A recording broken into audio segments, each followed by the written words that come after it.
அதனால நீ கூலா இரு, ட்ரிங்க் சாப்பிட்டுட்டே என்ஜாய் பண்ணலாம் என்று தனது டிரைவரை அழைத்து காரில் இருந்த வோட்காவை வர வைத்தான். இப்போது மூவரும் ட்ரிங்க் சாப்பிட துவங்கினர். ட்ரிங்க் சாப்பிட துவங்கியதும் வழுக்கை தலை தயாரிப்பாளர் பத்மாவின் தொடைகளை படரத் தொடங்கினான். அவ்வப்போது சிறு சிறு முத்தங்களையும் அவள் மீது பொழியத் துவங்கினான். இப்போது பத்மா முதல் ரவுண்டை முடித்ததும் சற்று போதையாக இருந்தாள். இரண்டாவது ரவுண்டை ஊத்துங்கள் என்றதும் அமர்ந்திருந்தவளை எழுப்பி தனது மடியில் அமரும்படி வைத்து கொண்டான். அதற்கு அவள் லேசாக தடுமாறிய போது நன்றாக அவள் இடுப்பு பகுதியை படரி தனக்குள் இழுத்து அவளது மார்பை நன்றாக கசக்கியவாறு கழுத்தில் இறுக்கி முத்தமிட்டான். இப்போது இரண்டாவது ரவுண்டை அவன் மீது அமர்ந்தவாறே அதனை பருகத் தொடங்கினாள். வழுக்கை தலை தயாரிப்பாளர் ஏற்கனவே மது அருந்தியிருந்ததால் போதை உச்சத்தை எட்டி இருந்தது. இப்போது அவள் அணிந்திருந்த முந்தானையை விளக்கினான். அதை பார்த்த இன்னொரு தயாரிப்பாளர், ஏன் இவ்வளவு நேரம் எடுத்துக்கிற, செகண்ட் ரவுண்டை வேகமா முடி என்றதும் கோப்பையில் வைத்திருந்த மதுவை லபக்கென்று முழுங்கினாள். அப்போதே அவள் அணிந்திருந்த சிகப்பு நைலான் புடவையும் அவள் உடம்பிலிருந்து உருவப்பட்டது. இப்போது அவள் எதிரே அமர்ந்திருந்த தயாரிப்பாளர் வழுக்கை தலையன் மடியிலிருந்து தன்வசமாக இழுத்து அவனுடைய மடி மீது அமர்த்தி கொண்டான். வழுக்கை தலையனிடம் அவளுக்கு அடுத்த ரவுண்டை ஊற்று என்று கண்ணசைத்தான். அவன் ஊற்றியதும் அதனை பருகுமாறு அவள் கையில் கொடுத்ததும் கொடுத்த வேகத்தில் அதனை விழுங்கி கோப்பையை டேபிளில் டப்பென்று வைத்தாள். இப்போது அவன் அவளுடைய அழகை பதுமைகளை வர்ணித்தவாறே அவள் மீது முத்தமழைகளை பொழியத் தொடங்கினான். இப்போது அவள் அணிந்திருந்த ஜாக்கெட்டை கழட்ட தொடங்கி கொண்டே, எப்படி ஒன்ன அந்த மலையாள ஸ்டார் முதல் படத்துல விட்டு வச்சாரு, அவர் உன் போன்ற பெண்களை மடக்குவதுல வல்லவராச்சே, படுக்கைக்கு அழைக்காம ஒத்து வராம எந்த நடிகையையும் அவர் கூட நடிக்க விடமாட்டாரே என்றதும் பத்மா போதையின் உச்சஸ்தாயில், நாளைக்கு அவரோட தான் என சிரித்து கொண்டே கூறினாள். என்ன பத்மா என்று ஆச்சரியத்தில் வியந்தான். அவருக்கு சம்மதிச்சிட்டியா?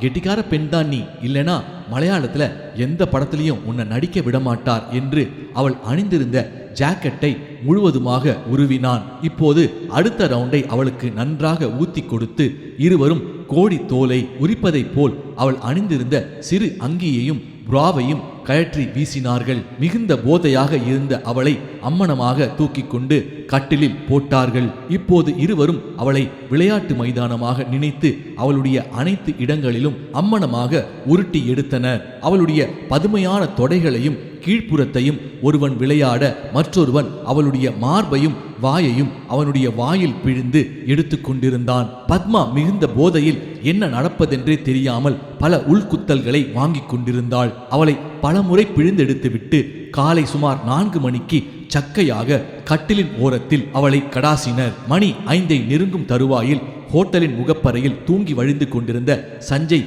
இவள் என்ன நிலைமையில் இருக்கிறாள் என தெரிந்து கொள்வதற்காக பத்மாவினுடைய கைபேசியை அழைக்க துவங்கினான். சுமார் 2 முறை அழைத்ததற்கு எந்தவித பதிலும் அளிக்காத அலைபேசி இப்போது 3ஆம் முறை அழைத்த போதே பத்மா சற்று நினைவுற்றவளாய் தனது கைபேசி அழைப்பை உணர்ந்தாள். அவளுடைய கைபேசி தான் படுத்திருந்த கட்டிலுக்கு அருகில் இருந்ததை உணர்ந்து அதனை பார்த்ததும் சஞ்சயின் அழைப்பு என உணர்ந்து கைபேசியை எடுத்தாள். சஞ்சய் பதற்றமாக, என்ன பத்மா என்ன என்றதும் அப்போதுதான் விழிப்புணர்வு பெற்றவளாக அழத் தொடங்கினாள்.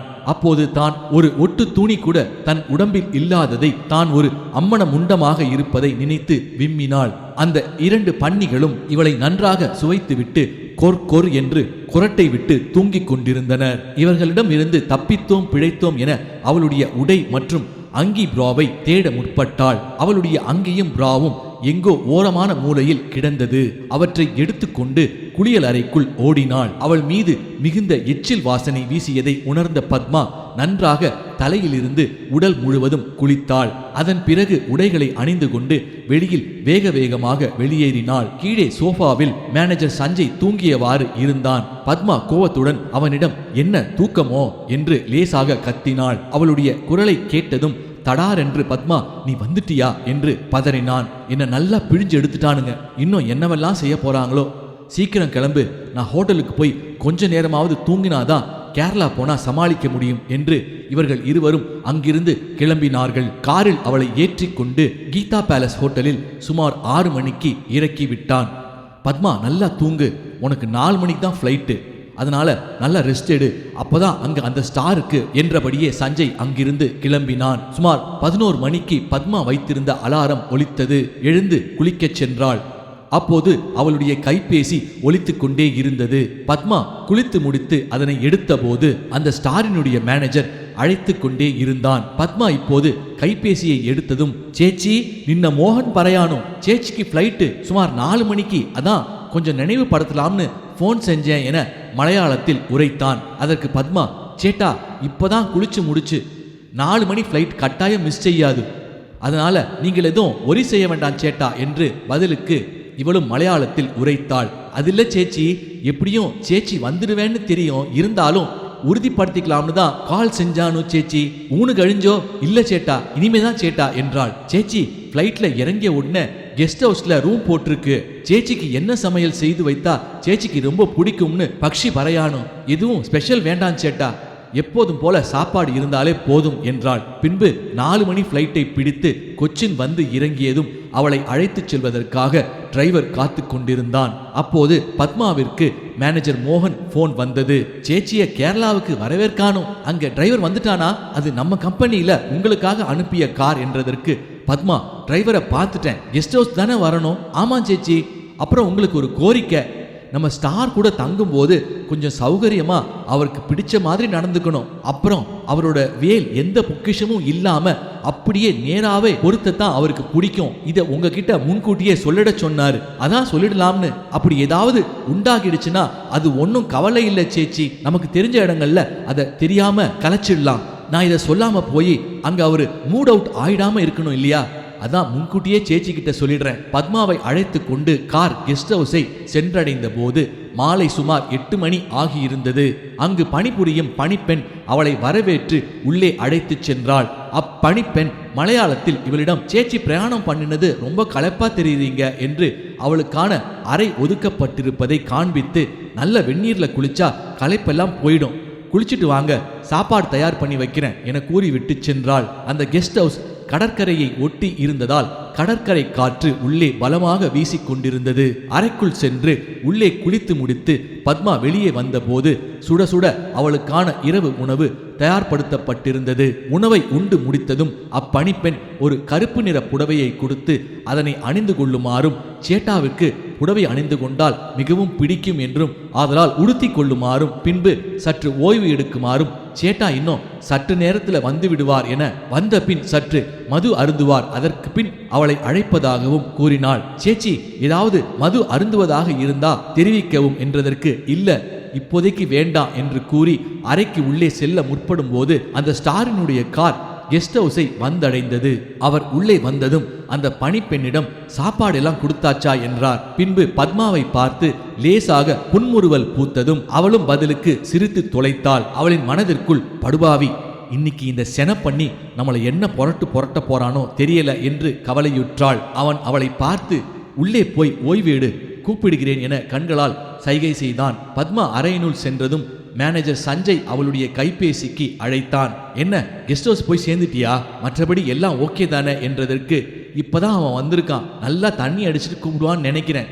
அது இல்லாம அவரோட மேனேஜர் மோகன், அவர் காண்டம் எல்லாம் பயன்படுத்த பிடிக்காது, அதனால மாத்திரை போட்டுக்கலாம், அதை மீறி ஏதாவது ஆச்சுன்னா கலைச்சிடலான்னு சொன்னான். சினிமாவில் இவ்வளோ மோசமாவா இருக்கும், நான் அதை கொஞ்சம் கூட எதிர்பார்க்கல, எல்லாம் என்னோட தலைவிதி போல என நொந்து கொண்டு போனை வைத்தாள். அங்கிருந்த கட்டிலில் தலை வைத்தவள் சுமார் 1 மணி நேரத்திற்கு மேல் நன்றாக உறங்கிக் கொண்டிருந்த போது அங்கிருந்த பணிப்பெண் அறைக்குள் நுழைந்து, சேச்சி சேச்சி என அவளை தட்டி எழுப்பினாள். நேற்று இரவு வாங்கிய குத்தலை தாங்க முடியாதவளாக இருந்ததால் அவளுடைய கண்கள் உறக்கத்திலிருந்து வெகு நேரம் வெளிவர மறுத்தது. பின்பு ஒரு வழியாக எழுந்ததும், சேச்சி சேட்டா கூப்பிடுறாரு, நல்ல முகம் கழுவி பொட்டெல்லாம் வச்சு இந்த பூவையும் வச்சுட்டு நல்ல சேலையை இடுப்பு கீழ் இறக்கமா நல்லா தொப்புள் தெரிகிற மாதிரி போங்க என்றாள். அதே போல் தொப்புள் தெரிவதை போன்றும் பூ மற்றும் பொட்டு வைத்து ஸ்டாரினுடைய அறைக்கு மங்களகரமாக சென்றாள். அறைக்குள் நுழைந்து பார்த்தபோது யாரையும் காணவில்லை. எங்கே யாரையும் காணவில்லை என்று சிந்தித்துக் கொண்டிருந்தவளை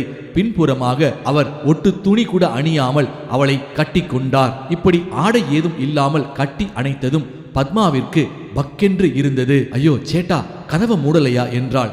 இடத்துல யாரு வந்து கதவை திறக்க போறா என்று மலையாளத்தில் சம்சாரித்தான். அவர் மிகுந்த போதை நிறைந்தவராக காணப்பட்டதால் அவனை விலக்கிவிட்டு கதவை தாழ்பாலிட்டாள். பத்மா தாழ்பாலிட்டு முடித்ததும் மீண்டும் அந்த குண்டான உருவம் அவளை கட்டி அணைத்து கொண்டது. சிங்கத்தின் குகையில் மாட்டிக்கொண்டோம் என்று நினைத்தவளை உதட்டில் முத்தம் வைத்து நன்றாக கடித்தான். பின்பு அவளுடைய முந்தியை பிடித்து இழுத்து அவள் அணிந்திருந்த சேலை முழுவதையும் உருவினான். பின்பு அவளை அலேக்காக தூக்கி கொண்டு போய் கட்டிலில் படுக்க வைத்தான். இப்போது அவளுடைய இடுப்பு பகுதியை கடித்து, பத்மா, உன் இடுப்புக்கே 1000 ஆண்கள் செத்துருவான் என பிதற்றிக் கொண்டே நன்றாக அவளுடைய இடுப்பை கடித்து அணிந்திருந்த அங்கியை கழற்றி வீசினான். சற்று நேரத்தில் ஜாக்கெட் மற்றும் பிராவும் வீசி எறியப்பட்டது.